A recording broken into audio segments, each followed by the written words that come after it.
Hey there, welcome back. This is Question Mark. Let me get situated here. I'm showing you how to play Lover, You Should Have Come Over by Jeff Buckley. We just looked in part one at how to play the beginning of the verse. And I guess you could say this is the second part of the verse. It's the part that says,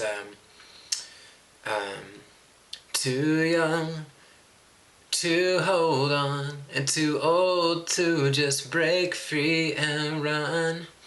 And so this is kind of the beginning maybe of some of the chords that you would not be familiar with unless you're just really into jazzy stuff and know some strange chords. But so we came out of the verse with the kind of typical chords.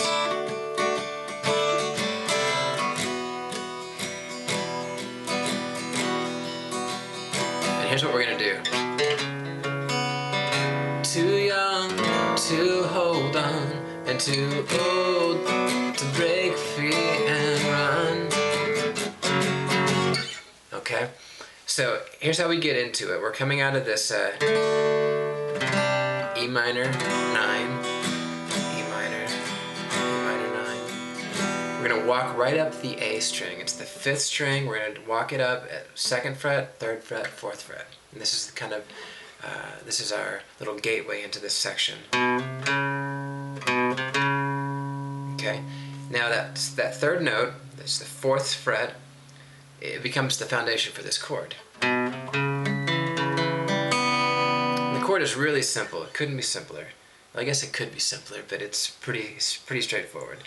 It's the 4th fret of the 5th string. I'm playing it with my ring finger. And then right here below it, so that's that note. Right here below it at the 2nd fret, on the 4th string, index finger, we're playing that note. Everything else is open. And I'm not playing my low E string. I'm not playing my 6th string. So I'm just kind of free flow picking throughout that shape. Okay. Now this is kind of a jazzy chord. By the way, that last one that I showed you, this is a C sharp minor. It's kind of an altered C sharp minor chord. To be specific, it's a C sharp minor flatted 5th. Okay? Some of you are going to go, okay, that makes sense to me, and others are going to say, what the heck are you talking about? C sharp minor 7 flatted 5. This one is an F sharp dominant 7 raised 5, or sharp 5. And the way it plays is thumb on the 2nd fret of the 6th string. Okay. Index finger is the 2nd fret of the 4th string. And then I'm reaching up here to the 3rd fret of the 3rd string and the 2nd string with my ring and pinky finger consecutively. Okay.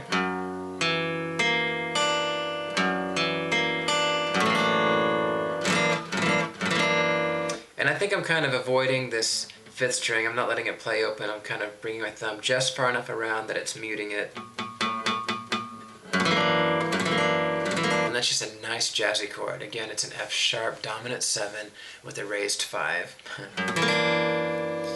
And now this is something that's helpful when you are playing chords, especially chords that are new to you, is to have, you know, this is not a technical term, but this is what I call a switcher finger.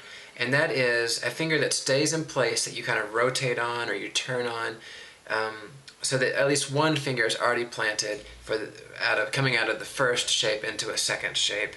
And the way it happens on this one is you've got this index finger here, and that stays right where it is while everything else moves around it. Okay, and you can go back and forth that way.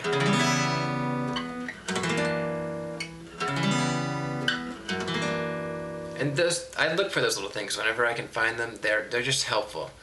One less thing to have to think about, and it's a way that you don't have to look at your fretboard all the time because your fingers start to feel where they are in relation to others. Anyway, let's move this on. So he says, too young to hold on. Then we're going to go to regular B minor, and too old. Then we're going to go to D. To break free and run, G major. And then the gateway chord. This is an F sharp major chord. And when I say gateway, I just mean that this is what's leading us into the next section, which is kind of our bridge, the sometimes a man gets carried away part. Now, interestingly enough, this gateway chord that I just said is going to be different 3 different times in the song. He comes around to this section of the song 3 times, and every time it leads into the next part using a different chord. The first time around is this F sharp major. Later on it's going to be a chord that you'll see in a second. And later on it's going to be another chord that you'll see in a second. Okay, but so I'll just make that note that it'll be different every time, and you can print out the chord chart for this one. I'm going to include it on the liner notes kind of section for this video, or for one of these videos. And you can follow along with that chord chart and see where that change happens differently every time. But anyway, here we are. Too young to hold on and too old to just break free and run. Okay, I'm gonna make one more note, one more tip, and that's when you come around to this D major chord. You can spice it up by just suspending it, you know, adding the 3rd fret on the E string, and then making it a D2.